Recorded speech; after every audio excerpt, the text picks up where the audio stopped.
And if I hit the throttle, the front wheel just lifts. Look at this. It just wants to lift off the ground. Oh yeah. Oh my God. These bumps are throwing me off the bike, bouncing you around like a pogo stick. The screw just fell out of my bike. I don't know what it is.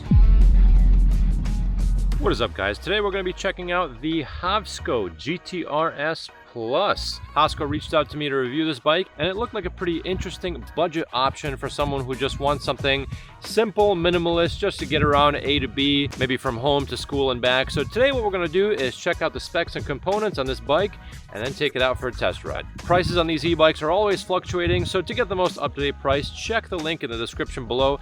And I might even have a coupon code down there as well, so make sure you check that out. Let's jump right in. Round rubber handlebar grips, Copyri hydraulic disc brake levers, simple and minimalist control panel, thumb throttle on the left. Here's our simple display. It does show you your pedal assist level, battery bar, odometer. You can switch to voltage. That's pretty cool. I think A is how much current you're currently using. I can't really tell what that is. Or that. And there's our trip meter. Back to odometer. Speedometer, of course. And I currently do have this bike unlocked to class 3. Let me show you guys how to do that. So first you turn the bike off. So if we turn the bike on and I hold the plus and minus buttons, I get to the P settings. And if I press the headlight button, I can only get P1 and P2. That's all I get. Okay, so what you have to do is turn the bike off. I'll try and do this one-handed. You have to hold the brake down and press the plus, minus, and power buttons all together at once. See if I can do it with one hand. There it is. Now if I press the plus and minus buttons, you hit P1, 2, and 3. Now see where it says 1? If I bring that to 0, hold the power button, there it is. If I bring that to 0 and I hit the throttle, I only get 20 miles an hour. So let's do that again. I'm gonna hold the brake, press all these buttons together. Okay, plus and minus. Go back to 3, change that to 1, hold the power button, back to the main menu. And now if we go to pedal assist 5, see that? We get all the way up to class 3 speeds. The display is kind of dim. I know on camera it does look like it's flashing. It is not actually flashing in real life. It is a little bit dim. I wish it were brighter in real life. 7-speed shifter on the right. This bike comes with a BMX style handlebar for a more upright seating position. Cable management looks okay. You notice right here there's some left and right arrows. Those are turn signals. So if you double tap left, you get a left turn signal. Nothing in the front, but here is what the front headlight looks like. Looks like there's a single large LED in there. Here's what the rear light looks like, and it does blink when you hit the brake lever. Looks like we get this license plate holder underneath as well. We've got a dual crown front fork that is non-adjustable. Plastic front and rear fenders. And these are 20 by 4 inch size mag wheels, which means they're going to be nice and durable, no spokes to worry about. Wrapped in knobby Chow Yang tires. For brakes, we get hydraulic dual piston calipers with 180mm rotors. Same exact setup in the back. For rear suspension, we do get this single shock in the back, and it does look like it is adjustable by tightening or loosening this right here. You can adjust the compression of the spring. Now, if you notice, this is the Plus Edition. This bike has an advertised 25 amp hours of battery capacity. This is a 48 volt system. The normal non-plus version has a 15 amp hour battery. The seat is actually pretty good on this bike. It is nice and squishy and it is extra long. Looks like back here you've got some space to mount some accessories, maybe some kind of rack or a basket. 7-speed Shimano freewheel, Shimano labeled derailleur, and a medium-sized chainring with 2 plastic chainring guards. And we get basic metal pedals. And this bike is advertised to have a torque sensor, which is going to give you a great pedaling experience. You will be getting some exercise out of this bike. And the weight of this bike is advertised to be just about 72 pounds. Payload capacity on the frame is 450 pounds. And this bike does come with a 3 amp charger. This bike is advertised to have a 1500 watt peak motor power, have a 32 mile an hour top speed, and 90 newton meters of torque. We're going to test that. Alright, first thing we're going to do is our 0 to 20 test. The chickens are lively today. They are out and about. And of course, we are going to use our draggy to get the most accurate time we can. Here we go. Throttle only. 3, 2, 1, go!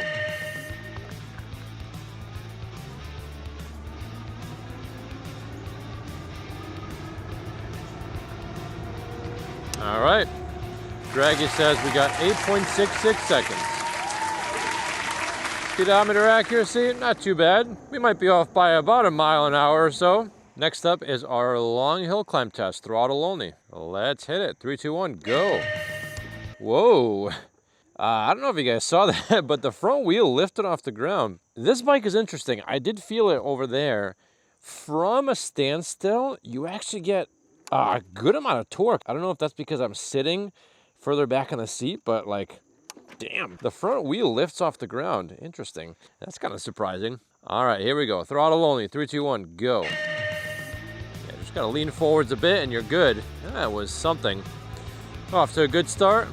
And if you guys like these reviews, please feel free to subscribe to the channel if I've earned your subscription. Like the video if you like it. Smash the notification bell. And you guys can follow me on social media. I am on TikTok, Instagram, Facebook. I have 2 Facebook groups, E-Bike Addicts and High Speed E-Bikes 40 miles an hour and up. And I have a Twitter account that I never use. So far so good. We're at 20 miles an hour. And we're gonna keep on going because I did unlock this bike and that's time. All right, finished off at just about 20 miles an hour. Let's check the free spinning wheel. Top speed. Looks like we get just about 29 and then it dips down just a bit to 27. All right, let's check this acceleration again. So if I sit way back in the seat and my feet are off the ground, yeah, the front wheel doesn't lift up. It's not that it has a ton of torque in the sense of power. I think it's just the way this bike is designed. I think it's just because of the short wheelbase of this bike and your seating position. If you are sitting all the way back and you hit the throttle, the front wheel does want to lift off the ground. Let's get my feet up and try it. Here we go. Ready? Yeah, so if my feet are up, it doesn't do it. But if my feet are down, it does lift up off the ground. It's not from having tons and tons of torque, although this bike does feel like it has pretty good torque. It's from the geometry of the bike, so just keep that in mind. Downhill speed test. Let's see how fast we can get to that 29 mile an hour free spinning wheel speed. And there it is, we're there. And now we're going a little bit faster. That is gravity assisted. And in theory, you can get this bike all the way up to 120 miles an hour if you found a steep enough hill. Would not recommend. We're gonna loosen up this rear shock a bit because it was on the stiffer side, even for me. Now it's a little bit too loose. Tighten it up, so easy to adjust. This rear suspension, yeah, it's still pretty stiff. So the suspension is on the stiffer side. I was riding around just for a second on the sidewalk and I thought I could soften it up a bit. If you are a heavier rider, oh yeah, that is stiff suspension. That will be a good thing. That means you're not gonna bottom out the shock. And I guess it's better than not having anything, but just keep that in mind. I do feel the front fork working as well. It is adequate in doing what a front suspension fork should do, which is obviously absorb bumps for enhanced control and comfort. Hitting the curb, yeah. I do feel that fork working, although the back suspension did literally throw me off the seat a bit. Handlebar width tests. A little bit on the narrower side. This isn't a big bike, remember, this is a smaller bike. Really, it would be good for a smaller rider. Steering angle test, very, very good. Check this out. You can maneuver this bike on a dime if you wanted to. Nice. Moving on.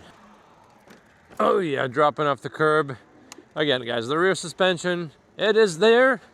It is very, very bouncy and very firm. So just keep that in mind. Moving on to our steep hill climb test. We got our GPS speedometer out. This is a 48 volt e-bike. I am just happy if a 48 volt e-bike can make it up this hill. 3, 2, 1, go. All right, off to a pretty good start. Let's see how we do.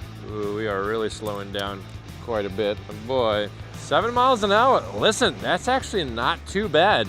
I've had other 48 volt e-bikes crawl up this hill at like 5 miles an hour. This is going up 7. Not too bad. This screw just fell out of my bike. I don't know what it is. I thought I felt something fall out. Did I not tighten something? Is this even from me or from somewhere else? Oh yeah, it's from here. I didn't tighten this up all the way. Whoops, my bad. We'll save that screw. Check this out, guys. So we're on this hill right now, okay? And if I hit the throttle, the front wheel just lifts because I'm seated back.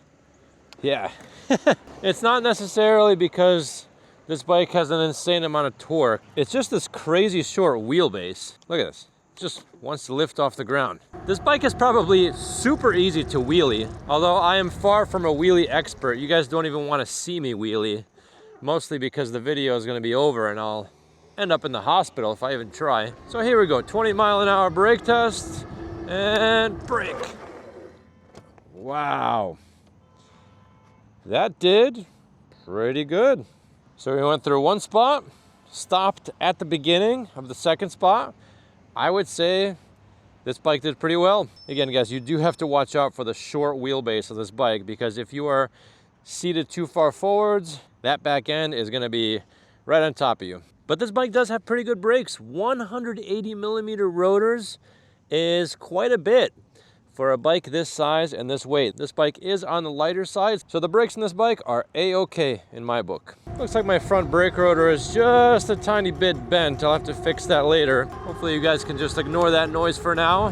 Hopefully it's not too bad in the video. Usually those rotors get damaged during shipping. Oh yeah.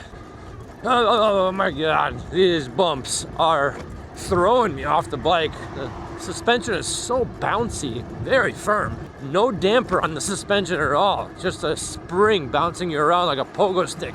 And it's intensified with the short wheelbase of this bike. Jeez. Oh my God, gotta watch out for these bumps. We shouldn't be on the sidewalk anyway. Now, as far as the top speed of this bike goes, it does come to you as a Class 2 bike. I unlocked it to Class 3. So the motor will stop spinning at just about Class 3 top speeds, which is around 28 miles an hour.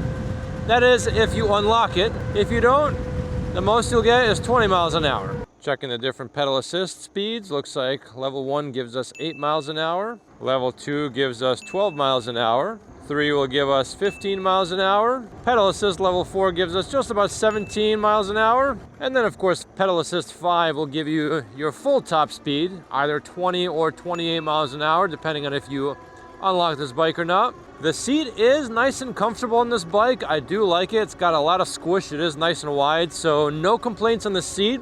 And even for me, someone with a height of 5'10", 29-inch inseam, the ergonomics don't feel too bad on this bike. Even though this is a smaller bike, I don't feel all that bad, even for pedaling. I can actually pedal just fine. And I would say ghost pedaling, well, you just won't ghost pedal this bike, because even well into the 28 mile an hour top speed of this bike being unlocked, I still had plenty of resistance. Check it out. So I gotta turn this bike around. I can turn it on a dime. I really like that. These big, heavy, powerful bikes that I review, you cannot maneuver around tight corners. Let's say you're in a hallway or somewhere inside a garage or anywhere. They maneuver like oil tankers, and this thing is like a tiny little speedboat. You can zip right around. The prices of these e-bikes are always fluctuating based on whatever sale might be going on. So to get the most up-to-date price, check the link in the description below.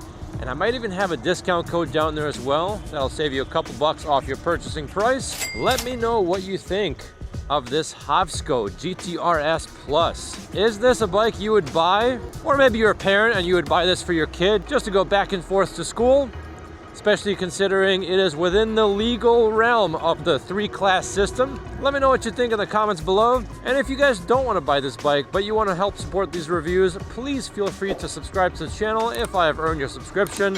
Like the video if you like it. Smash the notification bell so you don't miss any future videos. And you guys can also follow me on social media. I am on TikTok, Instagram, Facebook, and I have 2 Facebook groups, E-Bike Addicts and High Speed E-Bikes, 40 miles an hour and up. That is it for today, folks. Until next time.